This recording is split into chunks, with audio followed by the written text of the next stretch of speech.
I'm Thomas, the creative director at Bellular Studios and on the Pale Beyond, and today we're going to talk about gameplay design. The game mechanics of the Pale Beyond evolved over the course of development fairly significantly. We knew from the outset that we, at its core, wanted to marry the story and the mechanics together, but when it came to actually developing those mechanics out, we needed to solve a few interesting design challenges.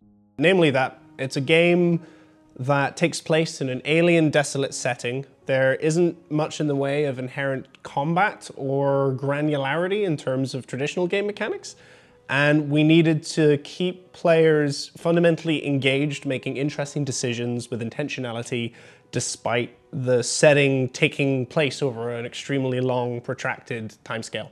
So how do you make waiting around on the ice for a year not boring? Turns out it's actually people, and it's routines, and it's looking at the original source material inspirations and breaking down that high-level kind of concept into the genuinely interesting mechanical decisions that needed to be made on the ice, and then finding a way to filter those through the fidelity and the scope of what we're developing, such that we're providing a series of gameplay abstractions that feel true to the source material and aren't fundamentally overwhelming the player as they progress through the ice. The earlier versions of Pale that were more akin to a visual novel, they relied more inherently in the branching structure of the script, but we also ran into some issues where that complexity, despite being complex under the hood, wasn't being felt by the player, and it's no point having a complex reactive script unless the player has the means to action and be proactive. I guess really the story of the development of the Pale Beyond's mechanics is really a story of reactivity versus proactivity, and making sure that the ice felt like it was throwing challenges at you, but the player felt like they had fundamental trust in some kind of routine and with the management of the crew and the resources, that they weren't just making blind decisions, they were able to actually deploy strategies against the elements as a means of survival. So where we really first started was with the core resources. We of course have our version of morale called decorum. And with decorum, we knew we needed a game over state, and we knew we wanted there to be a sense of genuine threat on the ice, and it needed to be possible for the player to effectively lose the game. And it's interesting, looking into the source material in the history, we didn't want it to just be a measure of morale. That's what it started off, of course, but we ended up reframing it to decorum, so more so a measure of the social contract of what's kind of keeping you together. And a good sort of illustration of that reframing is the idea that if the game is supposed to be a test of leadership and a test of your skills as a captain, it is possible, and there's many examples of this from history, it's possible for most people to die on an expedition, but the decorum was always maintained. People went out with honor, and there's some truly humanizing stories of people making some quite sacrificial decisions. And that was a measure of people did die, but decorum was still maintained. Alternatively, if you look at something like the depiction of the AMC version of the Terror, where decorum is not maintained, everyone tears themselves apart. Yeah, we knew that we wanted decorum to exist as effectively the game over state. There's quite a fun design meeting where I think I wrote on the whiteboard in front of everyone, "Is death fun?" Which is does make sense in the context of the Pale Beyond, because if the game's about leadership, we wanted the sort of the punitive negative feedback to the player not to just be "you died, game over." We felt that if decisions are meant to have a face, there's meant to be social consequences to what you're supposed to be doing. Getting someone killed who you ultimately are in a position of responsibility over, and the story being able to continue, was one of the more interesting things about the setting. So we felt it was really important that we reinforced that. So we had our core resources. We had decorum, we had fuel, we had food, we had our sled dogs, and of course we had our crew. And it was specifically the crew resource, which started out as a number, the same as the rest of them, that got elaborated the most. especially as we developed the crew manifest as a mechanic and as we decided to flesh out the rest of the background cast as characters. If we were going to have permanent alterations to the rest of the cast in terms of developing affliction badges of becoming demoralized or developing scurvy or frostbite, we were therefore asking the player to remember a lot of information relative to each crew member. So we couldn't just keep that as an isolated single number. We needed some sort of interface that allowed the player to have all of this information, but not embedding it within too many clicks or too many menus, so that at a glance they could have a general sense of the health of their expedition. And what we ended up settling on was this little kind of rack of people icons, and then using gradients to color the different types of afflictions. So at a glance, this row of people effectively almost worked as a health bar as well, and then the player could glance at that to gauge the information without necessarily having to open the manifest, but if they needed to, they could then open the manifest and inspect things further. So yeah, making sure, a challenge of the UI design in the context of those resources in the gameplay was really making sure that the player had enough information about the overall state of their expedition, what week it was, how the crew is generally doing, what resources they have, and then if they need to drill into any of that further, they can, but we're not making them stop and start every turn. I have played some very narrative-driven games, and quite often they're made a lot more like movies, that you get to choose a scene A or a scene B, and a lot of what I hoped the game would become through a bit of experimenting and trying to figure out what we could do, I always felt a little bit like I wanted something a little bit more informed by my decisions than a sort of A or B path. This character dies, so you get this scene instead, which is practically the same. And so I thought that a game about the setting of the Arctic, it is all about survival. You don't want part of the story or plot to save you from the facts of you just not having like a can of food to eat that week, or you don't want the fact that you have mismanaged resources to be saved by some character writing. You want the character writing to do the job of describing how the characters feel in the environment, but you have to be in the environment as the player. And the best way to feel the environment is to have to survive it along with all these people. There's empathy you can get from understanding how people feel when they describe that they're cold or that they're hungry, and that always will be the case, but I believe that if you feel like you don't have much food and you see that multiple crew are hungry and multiple crew are cold, as we brought more mechanical explanations for how that actually works as a system, the game started to feel colder, even though the art and music and sound design was doing its job very well to make it clear, yes, this is an icy wilderness, but it doesn't feel like you're in the environment unless you are trying to make decisions and it's difficult to do everything you want because of the environment. Otherwise, you're just looking inside a snow globe from your warm, cozy house at home.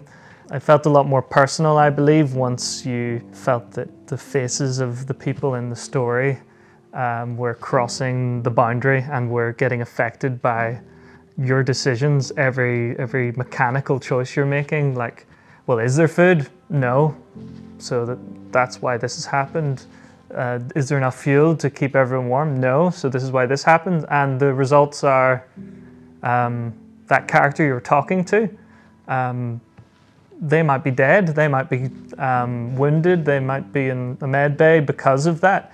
That gives it more meaning, and hopefully it also gives the narrative more meaning rather than devaluing it, because a lot of these characters are really likable, and if they weren't likable, you might not see them as anything more than a mechanical little resource of a person, and they are so much more than that.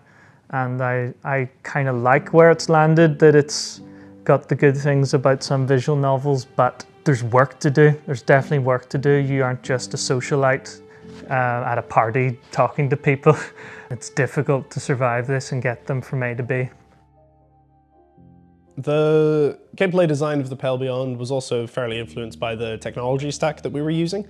Inkle was of course used for the narrative engine, and Inkle has a really wonderful markup system in terms of tags and being able to fundamentally embed metadata to every line of the game's story.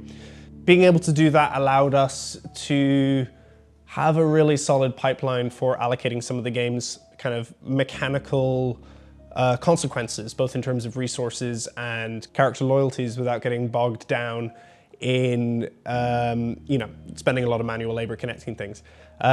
Effectively, having this large branching script in Ink and the way Ink's tagging system worked allowed us to more easily commodify elements of the game's script and very directly connect them back to the rest of the game's mechanics.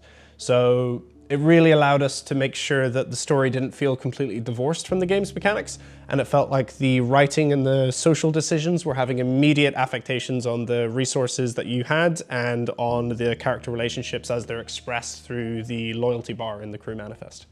So making sure that the story was listening to your resources and the resources was listening to the story was really important, and probably the most interesting element of the design that was reinforced by how we were using Inkle and Unity, and then also a little bit of Fmod as well. We're very fortunate to have a lot of good writings on how people actually survived the icy wilderness, and they came back and talked about what it was like. We have photos of everyday life on, say, the endurance expedition. We get to see the crew sitting at a table having dinner. We get to see people then later huddled around a furnace, camping out in tents with the snow just on everything. And there's a lot of routine there. There's a lot of very intimate detail in the way they eat, the way they sleep. If we were to do justice to what actually helped them survive, and you're going to roleplay as a captain who is going to survive, you're going to have to do what the survivors did.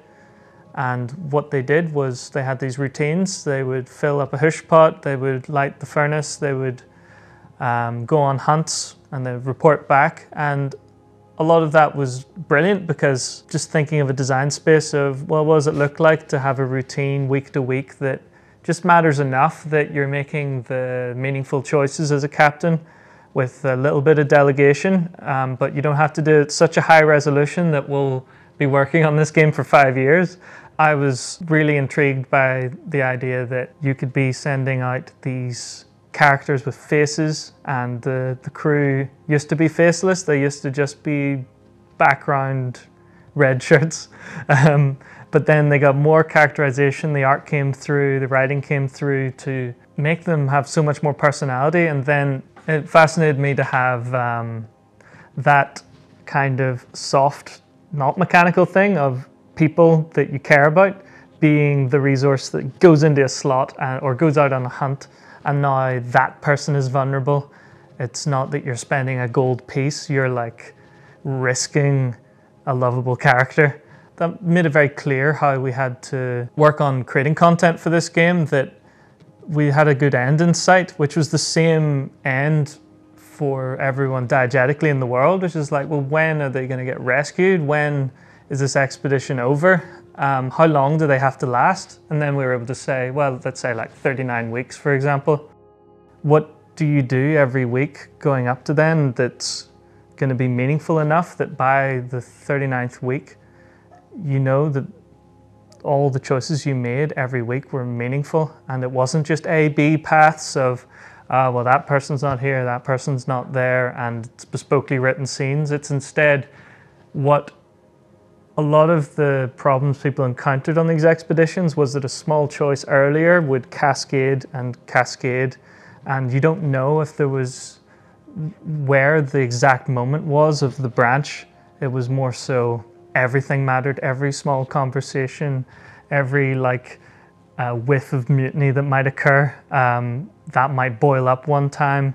There are people in these expeditions that would, probably have frostbite developing in their boots and not speak up about it until a really pivotal moment. And so we started to think about weeks as these sort of gates that would check and sort of like it's like an audit almost on how well are you doing as a captain. Check that every week, and that's a good way to make every week meaningful with your choices, rather than somebody saying like, oh, it doesn't matter what I do, it's just like the story will change a little bit and it'll be your story. But I feel a lot more proud of this more granular approach where you have to own every little order that you give, and all of those will add up and are kind of hard to measure until push comes to shove and something dramatic challenges the stability of your captaincy. I suppose that's the phrase. In the Pale Beyond, we wanted there to be enough complexity in the possibility space that the game didn't feel so deterministic that players felt like they were just answering a quiz. We wanted there to feel like there was room in the design for the player to have to react to a situation they found themselves in unexpectedly and to strategize their way out of that. And the branching narrative script alone wasn't going to be complex enough to supply that possibility space. So we needed to make sure that when it came to the mechanics of resources and the mechanics of your item management and the mechanics of your crew and their health and their loyalty, that the complexity of the script was effectively being priced and then fed back into these numerical systems. And there's parts of the game where we lean more heavily on the script to very literally tell you the story, and there's parts of the game where we actually lean more on the mechanics and the implied story between how they're set up. And I think moving between the two of those is how we tried to solve that issue of the game taking place over such a long period of time. Yeah, it's interesting. Sometimes parts of the game felt better to very literally have characters describing, and sometimes it actually felt better just to sort of leave it as just the mechanical consequence and the implied storytelling within the mechanical reaction. A great example of this is the crew's loyalty system. So with the core characters, you can gain or lose their loyalty depending on how you interact with them and your actions to their subordinates as well. And yeah, it's interesting. The loyalty system and gaining and losing loyalty feels very contextually specific to each of the key characters. So like Hammond, for instance, will not like you if you try to sycophantically appeal to him. You have to kind of slag him off and he'll respond well to that. Or, you know, we wanted to make sure that that social puzzle of the different personality types of the cast was being recognized by the actual numerical loyalty systems. I think the question of meaning and whether anything's meaningful was usually the character of any problems that came up in balancing, and something that's really fascinating that I would encourage anyone to do if they're making their own game, be it pencil and paper with a board game, or if they are in game design, is realize that if you just increase the cost of something slightly, or you make something give you 2 more than it did before, and then now that's in the game and your source of it is now worth 2 more every time you get it, that can just completely change the meaning of a resource, the meaning of a mechanic, how important something is. And sometimes the temptation can be to see that something isn't working and overreact and say, this was a terrible idea, and we need to create a crafting mechanic, we need to let you do sledding mini games, you need to be able to ski, and then you start thinking that the solution is always maybe some massive grand gesture like in a movie, and then that's what wins you everything. Sometimes it's just careful tuning of maths, because it's like path of least resistance. When a player is looking at 10 decisions, even if one is like a single number above the other in terms of what they're going to get out of it, it's still the best decision. So the tuning of things really has a massive impact, and I had to really think about the effects of like how much food you get and how much fuel you get for burning like a single seal, and then what makes the most sense between a seal and a penguin, which one's which and why. And if there's anyone's story, it's probably that hunting was too free. You got too much for too little. You have a renewable resource, and every week your crew come back and you get to use them in exchange for something. If you're sending people out to get like 5 elephant seals for practically free because they're using a renewable resource, which is your people, and they go out and there's no downside, there's no cost, it's not very meaningful. And then what would happen would be that people would have like 30, 40 penguins to the point that getting 1 penguin didn't matter anymore. But if you change the balance a little bit and you tune things, that everything always has a cost, and you consider what you're getting for that cost in a way that's really cognizant of how much they're gonna get, you start to move out of like 10, 20 per penguin and down to like maybe 6 or 9 of that resource for penguin. And because you know that the player's gonna get like maybe 4 a week from hunting.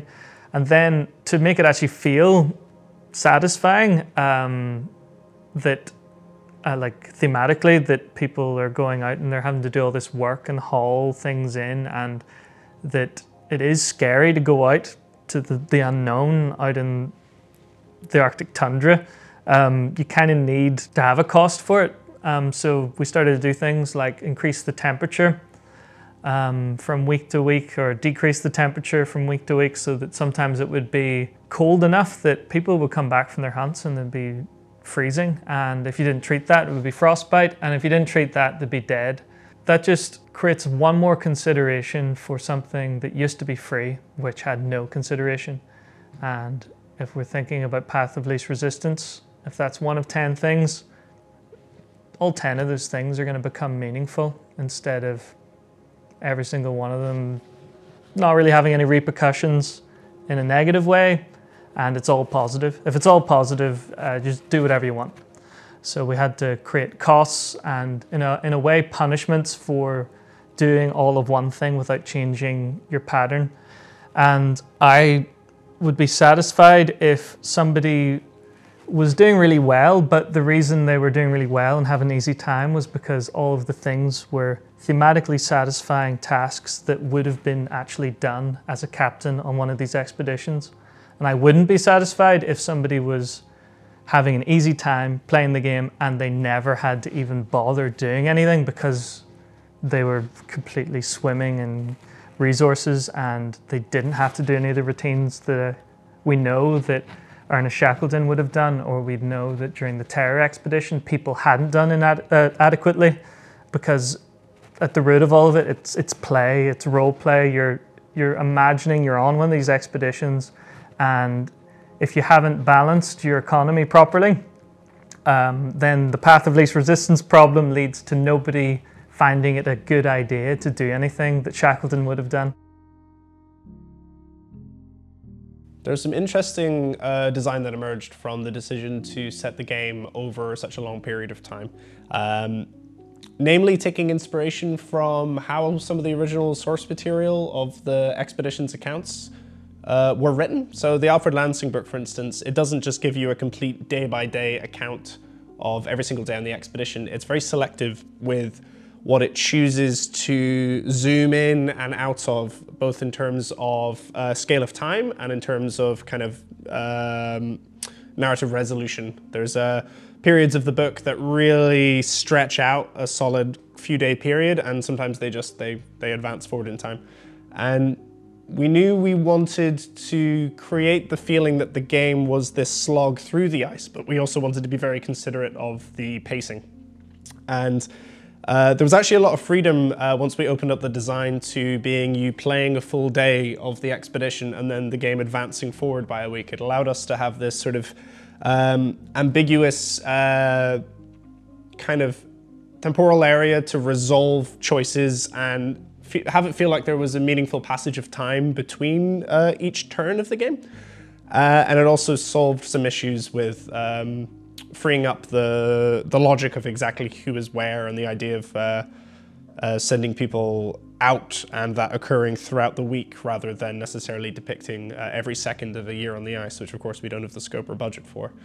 But yeah, the sense of loops, sense of routine were really important to give the player something that they felt like they could predict, and hold on to while we started to change up the rules on top of them and reinforce that sense that the ice doesn't care that you're here, and give the player enough time to learn the mechanics and the routine before their sense of security within that routine was challenged by the events of the game. There can be a fear when you're trying to make your game immersive that you're afraid of showing the gaminess of anything, but really the game's UI and the game's mechanics are trying to do something that you can only do in the medium of games, which is give a visualization of how the thought process works for the player. So if they were literally a captain on this expedition, they'd have arms and legs and they'd be able to talk to everyone, but they can't because it's a game on a screen without a microphone that talks to everyone. You have to use the tools available of you to click, drag, and look and think about information the same way you might have documents on a table and consider the options available to you. So we need to kind of make a mind map that visualizes and sets up all the thought processes so that you can lampshade what might happen, and then if the player knows that will happen, what should they do in response? That setup and payoff is like a contract you should make with the player to make the game feel like their choices are being listened to. But you do need to ask the question, otherwise they don't know when or how to give the answer and what they should even do. In the same way you get a wind-up animation for an attack that's going to land, we started to do things like warn the player that there's a timer on some status effects, like if you get malnourished, if you don't solve that in time. That was like your first warning, strike 1, and then that develops to scurvy, strike 2, and then strike 3 is that they die. And that contract with the player seems a lot more fair and does actually care what they think more if you give them time to consider. And that does make the game easier, but it means that you can also fairly challenge the player more often because you can't react to something that you don't see coming. And the story and the writing will still create plenty of surprises for the player, but the mechanics largely will try and stick to those rules of you'll be given time to be a good captain in response to what's happened instead of just being expected to be a fortune teller. Thanks for checking out the episode on gameplay design, and we hope you enjoy the experience.